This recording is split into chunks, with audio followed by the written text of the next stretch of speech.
He has billions of dollars, yet he watches his beloved wife get close to another man. But he didn't rage like you'd expect, nor did he fall apart. Instead, he stayed calm, even surprising others by showing not a single extra expression. Moments later, Ted walks into the hotel room, and the messy bed becomes undeniable evidence of the affair. Ted's face remains impassive, as if he doesn't care whether this marriage will continue. But in reality, he had already planned his revenge. By late night, his wife Jennifer returns to the villa with a satisfied look on her face. But the moment she enters the living room, the figure inside freezes her in her tracks. Ted had been waiting for her there. As usual, he embraces his wife, but this time there's no warmth in the hug. Then Ted asks a question that would decide whether Jennifer lives or dies. I love you. I know. Does he? Mrs. Smith? Clearly, she answered wrong. Ted lifts the prepared gun and begins his flawless revenge plan. The gardener outside the villa is startled by the gunshots, so Ted fires 3 more shots through the window. But he's not trying to kill anyone to silence them. Instead, he deliberately creates chaos to force the gardener to call the police. After finishing everything, Ted calmly drags the body to the door. He then takes off his blood-stained shirt and throws it into the fireplace to burn it. He picks up the shell casings on the floor and carefully wipes away any fingerprints that might remain. Then he washes himself repeatedly with hot water, removing all traces of gunpowder. After all this, Ted quietly waits to be arrested and taken to jail. Not only does he plan a legal murder, but he also plans to deliver a gift to someone. In less than 10 minutes, the villa is surrounded by the police. Through the surveillance footage, Ted recognizes the lead detective. He's the man his wife had the affair with, Rob. Ted then asks Rob to come inside alone, saying he wants to talk to him privately. This leaves Rob stunned, as he has no idea who this man is. But he could never have imagined that the calm man before him was Jennifer's husband. Turns out, to maintain their secret relationship, neither of them had ever revealed their real names to the other. They only used the alias Mr. and Mrs. Smith, so Rob never imagined that Ted was waiting for him. Instead, he felt relieved, thinking Ted, who put the gun down, seemed easygoing. What baffled him even more was that Ted openly admitted to shooting his wife right there. Until Ted gestured for him to look in the direction of the body, only then did he realize that the one lying on the ground was his beloved woman. In a fit of rage, Rob loses control and lunges at Ted, knocking him to the ground. At that moment, SWAT teams burst in from outside and quickly pulled the two apart. Ted, who had been beaten, offered no resistance and surrendered quietly, as if he wasn't the one being arrested. What was surprising was that Jennifer, who had been shot in the head, was still alive. Paramedics rushed her to the hospital for emergency treatment. Ted, now arrested, sat calmly in the car, even throwing a taunting glance at Rob, as if everything had gone according to his plan. The case quickly entered the judicial process, and a prosecutor named Willy took it over. Though young, his conviction rate was an impressive 97%, making him a well-known prosecutor in the area. Willy had already planned to resign, and wasn't keen on taking any new cases. But when he heard that the evidence was solid, and there was even a signed confession, he reluctantly agreed to process the case. After all, he wouldn't pass up the chance to ensure a win and boost his conviction rate. But this time, he would face an odd situation unlike anything in his career. The suspect, Ted, is a billionaire, yet he doesn't seem to care at all about being sent to prison. First, he waived his right to a lawyer and even skipped the preliminary hearing, sending the case straight to trial. This move left the judge dumbfounded. Even ordinary people with limited finances can apply for legal aid, but he chose to waive it. Although Willy was confused, he wouldn't turn down such a favorable situation for the prosecution. Ted's gaze made Willy uneasy, but he couldn't figure out why.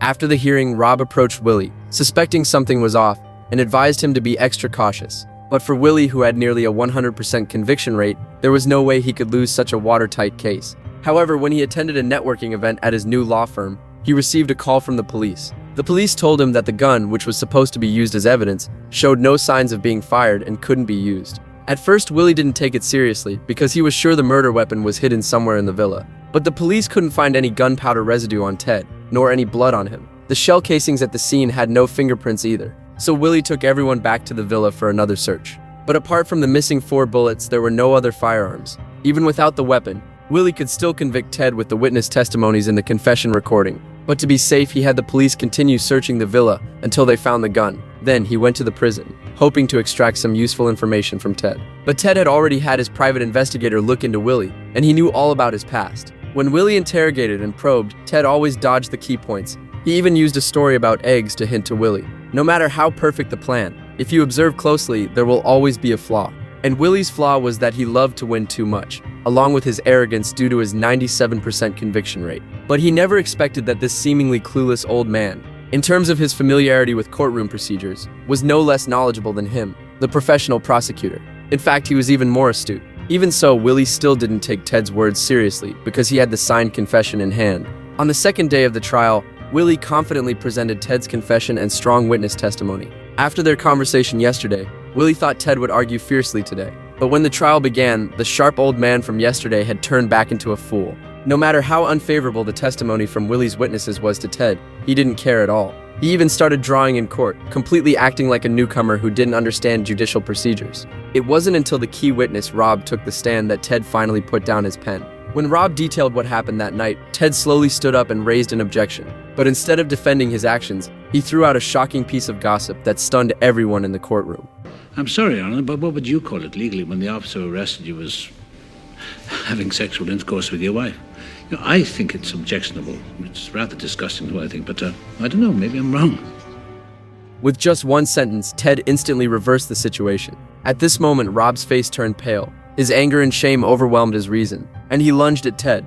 The courtroom fell into chaos, and Rob's loss of control only confirmed Ted's words. This sudden twist left Willy, who had been so sure of victory, completely stunned. And this situation was actually part of Ted's plan all along. He then declared that his private investigator already had evidence of his wife's affair. Not only that, but he also overturned all his previous confessions. He claimed that he had been violently coerced by the police into signing the confession. And Ted shifted from the role of the murderer to the victim. This entire maneuver left Willy speechless. In the end, the judge gave Willy 5 days. If Willy couldn't present new evidence within these 5 days, Ted would be released with a not guilty verdict. Willy faced suspension due to a major work oversight, and in order to protect his conviction rate and the reputation of the prosecution office, his superior had no choice but to make him drop the case. But Willy was someone who never gave up easily. After a whole night of internal struggle, he admitted his mistake to his superior and begged to continue handling the case. But he also knew that if he lost the case, it wouldn't just affect his win rate. He could even face the risk of being fired. This time, he cared about more than fame or fortune. He wanted to seek justice. In the next 4 days, he first had the police continue searching for the gun's whereabouts. Then he found Rob, who had deliberately concealed information, hoping to get some clues from him. At this point, Rob had lost his wife and children, and his house was surrounded by reporters. He was utterly disgraced. What left Willy speechless was Rob and Ted's wife's affair. Apart from knowing the name of a hotel where they met, they knew nothing about each other's past, let alone providing any useful clues. Willy visited the hotel where they frequently met, but there were no traces left that could be of use. Though he saw Ted on the hotel's surveillance footage, Ted had his face completely obscured, so it couldn't be used as identifying evidence. Next, Willy went to Ted's airline office, hoping to find some clues there. But as soon as he sat down, he received a call, and Ted's calm voice came through the receiver.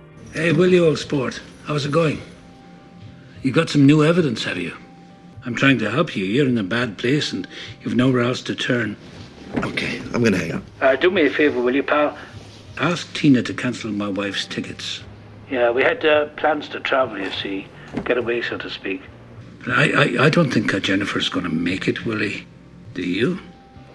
This phone call was both a mockery and a deliberate clue left by Ted, as he was certain that Willy wouldn't find the key evidence. Just as he had expected, the police turned the villa upside down but still couldn't find the gun. Losing all hope, Willy could only go to Ted's wife's hospital bed. Though the shot didn't directly take Jennifer's life, it left her a vegetative state with no consciousness. Only if she woke up would Willy have the chance to turn the case around. But the doctor told him that Jennifer's brain had been severely damaged, and even if she woke up, she would be a mute, memoryless shell. This news plunged Willy into complete despair. At this point, Rob approached Willy with a devious plan. He claimed that he knew someone in the evidence room who could swap out the shell casings and forge ballistic evidence to falsely convict Ted. As a prosecutor, Willy instinctively rejected this proposal. But under the immense pressure of the second trial, he eventually wavered. He reached out to a close female colleague and asked her to wait outside the courtroom with the evidence on the day of the trial. He instructed her to immediately enter the courtroom with the evidence once she received his call. He knew this wasn't right, but he was unwilling to lose this hard-earned opportunity, especially since everyone knew who the real murderer was. Looking at Ted's unconscious wife, Willy finally contacted Rob and silently approved the plan to forge evidence. The trial day soon arrived. At the start of the trial, Ted changed from his previously indifferent demeanor and decided to defend himself as innocent. He stated that in the final phase of the trial, if the prosecution had no new evidence, his application for acquittal should be granted. Only at this moment did Willy finally understand. Ted had deliberately pretended to be a fool who knew nothing about legal procedures. At that time, Willy believed the evidence in his hand was enough, and Ted's indifferent attitude had made him lower his guard. Little did he know, those so-called pieces of evidence and the confession were all part of Ted's calculation. At this moment, Willy stared at his phone, lost in turmoil while Ted remained calm and at ease. Seeing Ted so composed, Willy couldn't risk betting on whether Ted had a trump card and wasn't willing to face the consequences of using fake evidence. In the end, he put the phone down. After successfully escaping punishment, Ted didn't forget to mock Willy before leaving, even telling Rob not to be too upset. Rob's mental defenses were completely shattered. The real culprit was right in front of them, yet they were forced into a corner by Ted's exploitation of legal loopholes. Despised by everyone, Rob ultimately chose to take his own life. The gunshot became another piece in Ted's perfect game. In the end, Ted took the newly confiscated gun, and after being sent home by the police, he placed it back in the drawer. Looking at the photo of his wife on the wall, he realized that only one last step remained in his plan. Ted's final step was to legally pull the plug on Jennifer's life support as her husband. Even with a 1 in a million chance, his living wife could still be the flaw that would bring him to justice. As the medical machines stopped, Ted completed his second murder in the most legal way possible. Meanwhile, Willy, who was restrained by security for forcefully entering the hospital room, could only helplessly watch everything Ted did. After the failure of the case, Willy decided to resign from his position as a prosecutor. He always believed it was his fault that the murderer had gotten away. Seeing him so defeated, his superior couldn't help but offer some comforting words. Oh, if it makes you feel any better, technically you let a man get away with attempted murder, for what it's worth. Unexpectedly, that casual comment made Willy vaguely detect a flaw. One day, while organizing documents at the police station, Willy casually placed his phone on the desk. Just then, someone called, and the police officer, in a rush to leave, mistakenly took his phone. Looking at the two identical phones, Willy suddenly realized something. And the call was from Ted, who said he was going abroad and wanted to give Willy a parting gift. Ted's arrogant tone completely awakened Willy's potential. After piecing together the case, Willy arrived at the villa on time for the meeting, and in the villa's cabinet, he found a gun identical to Rob's. Facing the surprised Ted, Willy voiced his theory. The reason the police couldn't find the gun was that he had prepared a pistol of the same model as Rob's and switched it with the other one in the hotel room. That's why Ted was at the hotel. The gun Ted originally pulled the trigger on was actually Rob's sidearm. When he lured Rob and signaled him to check on his shot wife, he swapped out and wiped the gun again. So the real murder weapon was unknowingly taken away by Rob. Willy's 97% conviction rate was no joke.